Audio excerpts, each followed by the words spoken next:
Right now we have had deputies that responded to a disturbance down here off of 253.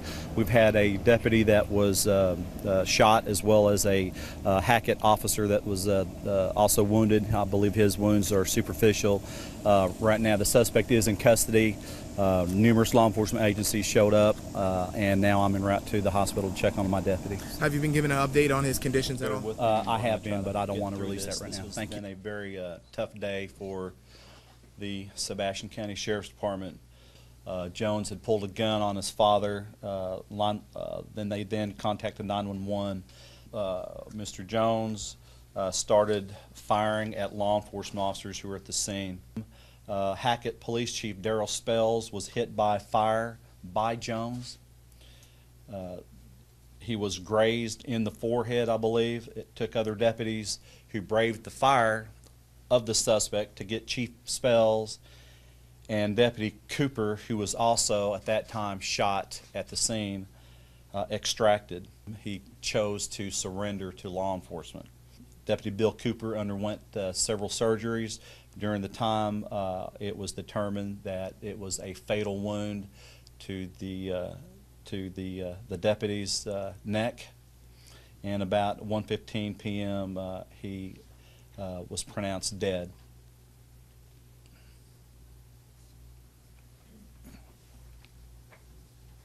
Deputy Cooper has been employed with our office since 2001. He's had a proud service within our department and has served on numerous occasions valiantly.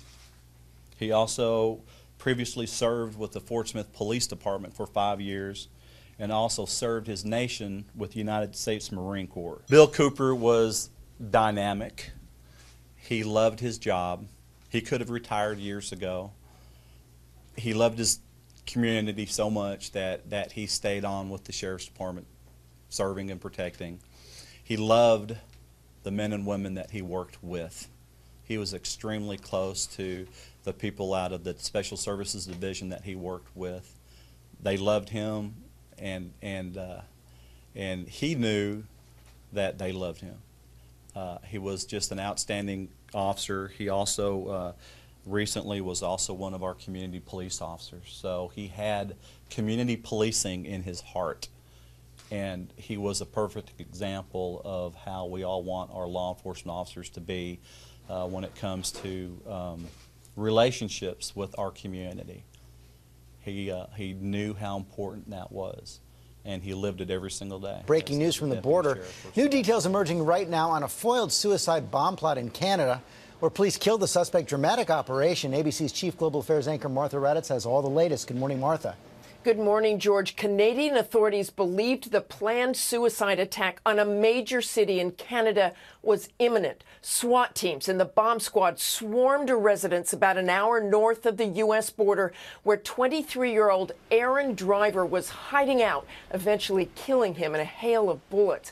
Canadian television says Driver planned to use a homemade bomb to carry out the suicide mission in a public area with the goal, George, of creating mass casualties. And Martha, he'd been on their radar. He was known as an ISIS sympathizer who posted on social media, although there is no evidence yet that he was directed by the terror group, but he had been previously arrested. Police say he once published instructions for aspiring jihadists to reach Syria and referred to non-Muslims as enemies. Shooting in a North Carolina neighborhood. The victim's mother is speaking out, raising questions about the killer's motivation, and her son was shot after her son was shot while leaving a house party. ABC's Mara Schiavocampo is here with all the details. Good morning, Mara. Corin Rodney Thomas was fatally shot while leaving a house party in Raleigh early Sunday, just moments after police say 39-year-old Chad Copley fired at him from his garage, killing Thomas as he walked by. And just moments after police say Copley called 911. We've had a bunch of hoodlums out here racing. I am off the road and I'm going outside to secure my neighborhood. Thomas's mother speaking out about her son's death this morning. They don't call a group of white boys hoodlums.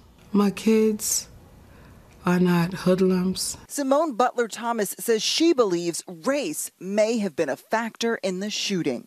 No child, black or white, should have to be struck down before they even have a life. Officials say they did not find any weapons on Thomas, despite what the caller told 911. Been blackmailed outside my freaking house, firearms. Please send PD. Now, Copley is charged with first-degree murder. Maximum punishment for that is death. Thomas's mother calling for justice. Race did play a part, and it has to end. For Good Morning America, Mara Esquivel-Campo, More than ABC 100,000 News, New people have signed a petition calling for the plan to deploy an advanced U.S. missile system to South Korea to be rescinded. The petition is on the White House website, which pledges to respond in 60 days. Volunteers in Songju, the site chosen to host the U.S. missile batteries, have worked hard to collect the required 100,000 signatures and remain hopeful their country will not host more U.S. weapons. I'm visiting senior citizens who aren't very mobile in every nearby town. At about 8 a.m. this morning, we managed to collect 100,000 signatures. We're hoping that thought does not come to Songju or anywhere in South Korea. One local activist traveled to the site of Japan's THAAD missile battery, bringing back a stark reminder of what the town is up against and asking residents to remain vigilant. They fought hard, but now the land has powerlessly come to belong to the United States. There's a red line in front of the military base. Even a step across that line will get you arrested because the land across the line belongs to the U.S. Despite the tension, Songju townsfolk put on a happy face for their nightly picnic protests and performances. THAAD deployment is scheduled for 2017. However, presidential elections in both countries and continued opposition may affect the time frame for getting the U.S. anti-ballistic missile system set up and running. It was almost a month ago when South Korea's defense ministry announced that Songju would host the American missile batteries. Since then, residents have steadfastly protested, occupying this area in front of county offices and holding candlelight vigils, which they vow will continue until the decision is reversed. Frank Smith, Press TV, Songju, South Korea.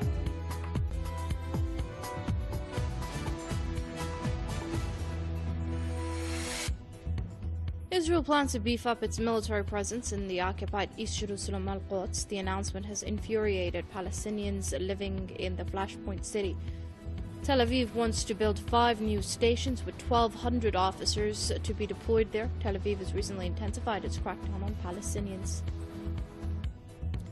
Upwards of 20 people have reportedly been injured in a huge fire which engulfed a large apartment complex in the U.S. state of Maryland. The midnight fire, believed to be caused by explosion, tore through the complex located in Silver Spring, a city in Montgomery County.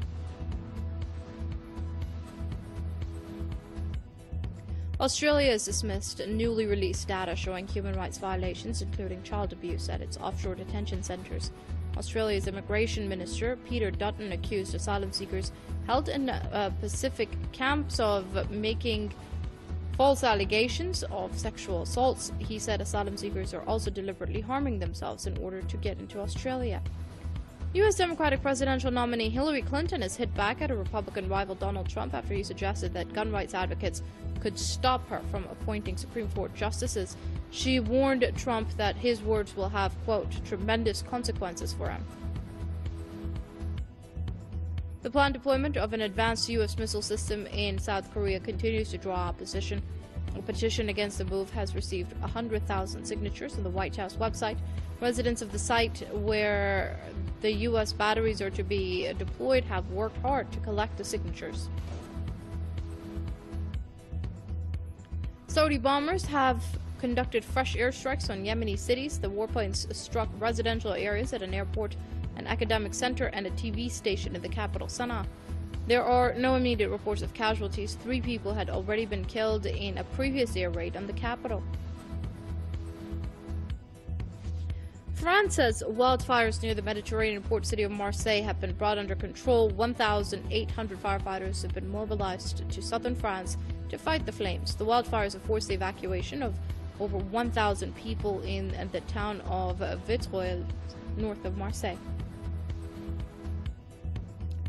And Germany is planning to propose a ban on the full-face veil for women in the wake of the recent terror attacks in Europe.